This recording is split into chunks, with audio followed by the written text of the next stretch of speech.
إن الحمد لله الصلاة والسلام على خاتم الأنبياء وعلى آله وصحبه وبارك وسلم.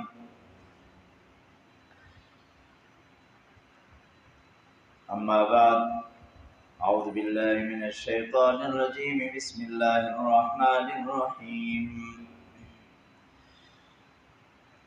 وذروا ظاهر الإثم وباطنه إن الذين يكسبون الإثم سيجزون. قال الله تعالى في مقام آخر: أفرأيت من اتخذ إلهه هواه وأضله الله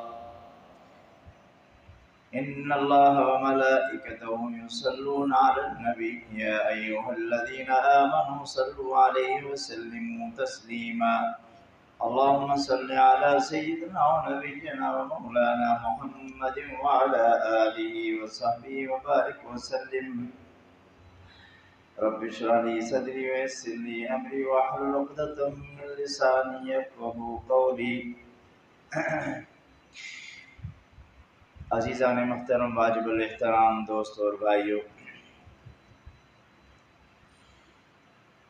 آج کے خطبے میں گناہوں کی نحوست کے بارے میں عرض کرنا ہے کہ گناہ کی کتنی نحوست ہوتی ہے۔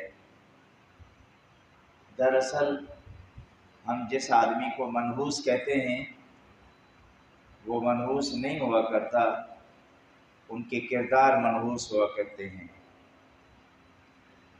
انسان کبھی منحوس نہیں ہوتا، جانور ہو سکتا ہے لیکن انسان نہیں ہو سکتا۔ ہاں، انسان کے کردار منحوس ہو سکتے ہیں۔ انسان چونکہ خطا کا پتلا ہے، سوائے انبیاء علیہ السلام کے سب سے گناہ ہو سکتے ہیں، وہ چاہے کسی طرح کا بھی انسان ہو اور کسی وقت بھی گناہ ہو سکتا ہے۔ اللہ رب العزت نے قرآن میں ایک اعلان فرمایا، بتا دیا کہ وما اصابکم من مصیبت فبما کسبت ایدیکم، فرمایا کہ کوئی بھی مصیبت جب بھی آتی ہے وہ انسان نے خود خریدی ہوتی ہے، وہ انسان خود کما رہا ہوتا ہے، وہ انسان خود کر رہا ہوتا ہے، وہ اسی کے گلے پڑتی ہے۔ یہ ہم کہتے ہیں نا، یہ اللہ کی طرف سے مصیبت آئی، اللہ رب العزت نے ہمارے اوپر ظلم کر دیا، اللہ نے یہ کر دیا، یہ نہیں۔ قُلْ لَن يُصِيبَنَا إِلَّا مَا كَتَبَ اللَّهُ لَنَا، اللہ نے ہمارے لیے مصیبت کو بھی لکھ دیا ہے، اچھائی کو بھی لکھ دیا ہے، لیکن مصیبت اسے کہا جاتا ہے جس پر آدمی بے صبر ہو جائے۔ ایک اللہ کی طرف سے آزمائش ہوتی ہے۔ امام الانبیاء صلی اللہ علیہ وسلم طائف میں چلے گئے تبلیغ کے لیے، نبی ہیں، رسول ہیں، خاتم النبیین ہیں، ایسا کوئی نبی نہیں۔ بچپن ان کا صاف ستھرا، کبھی زندگی کا تصور تک بھی نہیں فرمایا۔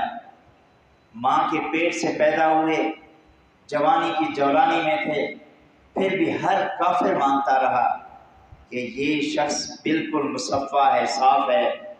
لیکن طائف میں جب گئے اور قولوا لا الہ الا اللہ تفلحون کی بات فرمائی تو پتھر برسے، اور پتھر بھی بچوں نے برسائے، بوڑھوں نے برسائے، جوانوں نے برسائے، اور میرے نبی لہو لہان ہو گئے، پریشان ہو گئے، اور پتھر کے اوپر ٹیک لگا کے بیٹھ گئے، اور آپ صلی اللہ علیہ وسلم بے بس ہو کر اللہ کے سامنے دعا کرنے لگے۔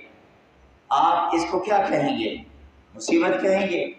کبھی بھی نہیں، کبھی بھی نہیں، یہ مصیبت نہیں ہے، یہ آزمائش ہے۔ آزمائش اسے کہتے ہیں جب بھی انسان کے اوپر تکلیف آ جائے اس پر صبر کرے اور اللہ کی طرف رجوع کرے، اسے آزمائش کہا جاتا ہے۔ اور اگر اسی پہ جزا فضا کرتا ہے گھوڑا کرتا ہے، اور اپنے آپ کو مارتا ہے اور اپنے کپڑوں کو پھاڑتا ہے، فرمایا کہ یہ مصیبت ہے، جو مصیبت آج پوری دنیا میں عام ہو چکی ہے اور یہ گناہوں کی وجہ سے ہوتی ہے۔ قرآن نے کلیئر کہہ دیا کہ وما اصابکم من مصیبت فبما کسبت، جو تمہارے ہاتھوں نے گناہ کیے ہیں نا، اس کے عوض میں یہ مصیبت آئی ہے۔ یہ مصیبتیں آتی ہی ہمارے گناہوں کی وجہ سے ہے اور کوئی وجہ نہیں۔ قرآن نے ایک جگہ پہ فرمایا ان اللہ لا یغیر ما بقوم حتی یغیروا ما بانفسہم، اللہ رب العزت قوموں کے حالات تبھی تبدیل فرماتے ہیں جب انسان خود بدلنے کا ارادہ کرتا ہو۔ آج ہم کرتے نہیں، آج ہمارا ارادہ تو ہے لیکن کرتے نہیں، کرتے ہم الٹ ہیں، تو پھر مصیبتیں کیسے نہ آئیں؟ کبھی کس طرح کی مصیبت، کبھی قتل عام کی مصیبت، کبھی جناب من زلزلوں کی مصیبت، کبھی طوفانوں کی مصیبت، کبھی آپس میں لڑائی کی مصیبت، قتل و غارت کی مصیبت، نہیں پتا کہ قاتل کس لیے قتل کر رہا ہے، نہیں معلوم کہ مقتول کیوں قتل ہوا۔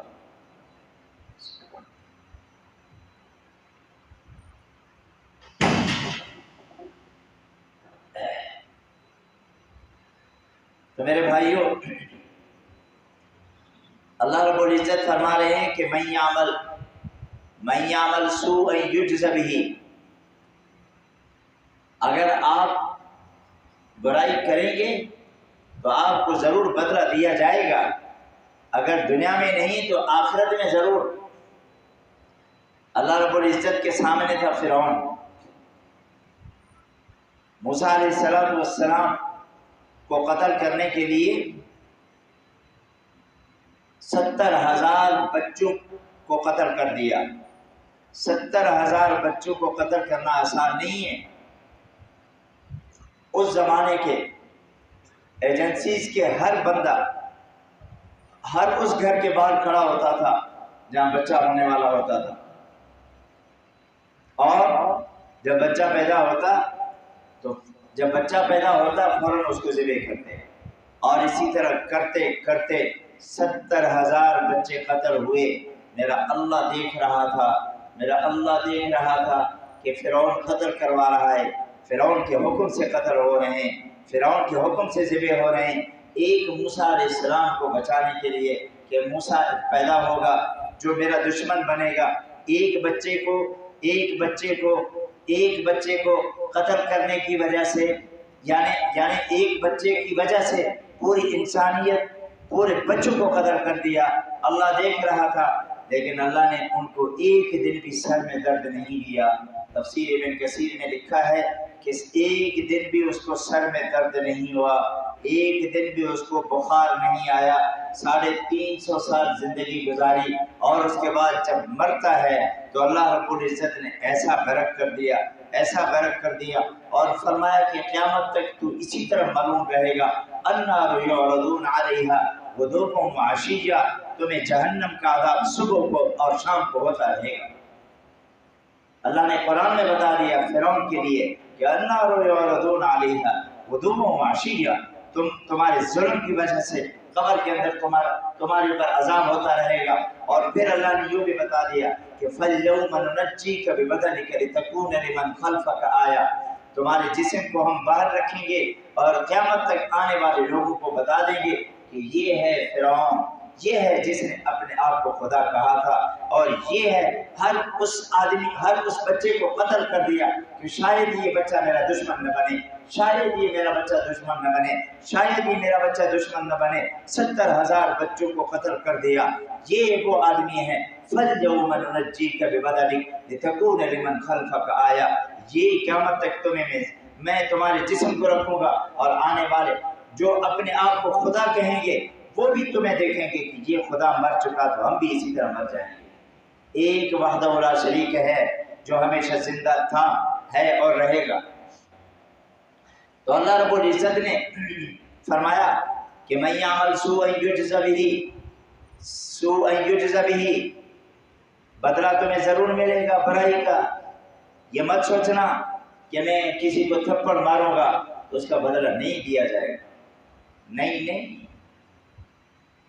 ذرا بر بھی کسی کو تھپڑ مارا، گولی مارنا تو دور کی بات، تھپڑ مارنا بھی قیامت کے دن اللہ فرمائیں گے اللہ فرمائیں گے بدلہ دو۔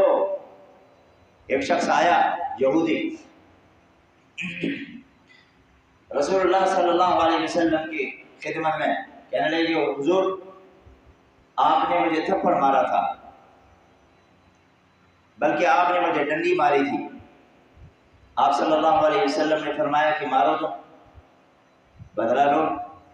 حضور نے یوں نہیں فرمایا کہ میں سید الاولین والآخرین ہوں، میں شفیع المذنبین ہوں، میں خاتم النبیین ہوں، تمام نبیوں کا سردار ہوں، میں کیسے بدلہ دے سکتا ہوں؟ نہیں، آپ نے فرمایا اچھا آ جاؤ آ جاؤ۔ اس نے کہا آپ نے میری ننگی پیٹھ پر آپ نے مارا تھا، لاٹھی ماری تھی، میں آپ کے کپڑے اتریں گے تو پھر میں لاٹھی ماروں گا۔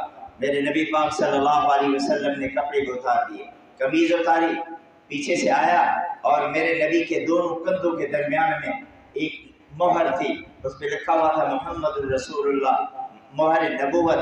آپ کے دونوں کندھوں کے درمیان میں پیچھے سے آ کے اس نے بوسہ دے دیا اور مسلمان ہوا۔ اس نے کہا اللہ کی قسم مجھے نہیں مارا تھا، میں نے ویسے جھوٹ بولا تھا، لیکن میں قربان جاؤں آپ کے نام پر، قربان جاؤں آپ کی نبوت پر، کہ میں آپ کو دیکھنا چاہ رہا تھا کہ میں جھوٹ ان کو بول رہا ہوں، دیکھو رسول اللہ کیا کہتے ہیں۔ چنانچہ امام الانبیاء صلی اللہ تعالی علیہ وسلم نے فرمایا کہ ارے بھائی آج میں بدلہ تمہیں دے دوں، قیامت کے دن میں نہیں دے سکتا، میں نہیں دے سکتا۔ اس لیے دنیا کے اندر اگر کوئی آدمی یہ چاہتا ہے نا کہ میں آخرت کے اندر میں بچ سکوں، تو ضروری ہے کہ ایک دوسرے کو معاف کر دیں، کسی کے اوپر ہاتھ نہ اٹھائیں، لاٹھی نہ اٹھائیں، تلوار نہ اٹھائیں، بندوق تو دور کی بات ہے۔ من یعمل سوءا یجز بہ، بدلہ دیا جائے گا، یہ نہیں ہے کہ برائی کا بدلہ نہیں ہوگا ضرور ہوگا۔ آج آنکھ بند کریں گے نا، فسوف تری اذا انکشف الغبار افرس تحت رجلک ام حمار۔ حضرت علی فرماتے ہیں فسوف تری، ارے ان قریب آپ دیکھو گے، فسوف تری اذا انکشف الغبار، جب آپ کا بلبلہ پھٹے گا، یہ زندگی جائے گی۔ وَيَسْأَلُونَكَ عَنِ الرُّوحِ، یہ روح قُلْ أَمْرُ رَبِّ، جو اللہ کا حکم نکلے گا اس وقت میں بلبلہ پھٹے گا، اس وقت میں آپ کی آنکھیں کھلیں گی اور پھر بتایا جائے گا کہ یہ گدھے پہ سوار تھا یا گھوڑے پہ سوار تھا۔ آج ہم سب کہتے ہیں نا میں سچا، قاتل بھی کہتا ہے میں سچا، مقتول بھی کہتا ہے میں سچا، پتہ تب چلے گا جب آنکھ بند ہوگی۔ کیوں ہم ظلم کریں؟ ضرورت کیا ہے ظلم کی؟ پھر اللہ فرماتے ہیں، رسول اللہ صلی اللہ علیہ وسلم نے ارشاد فرمایا کہ گناہوں کا بڑا نقصان ہوتا ہے، بڑی زہر ہوتی ہے گناہ کی، گناہ بڑی زہر ہے۔ ہمیں سانپ کی زہر نظر آتی ہے اس لیے سانپ سے ڈرتے ہیں، بجلی کے کرنٹ ہے ہم ہاتھ نہیں لگاتے، کھلی تار دیں، کیوں؟ اس کے نقصان کا پتہ ہے۔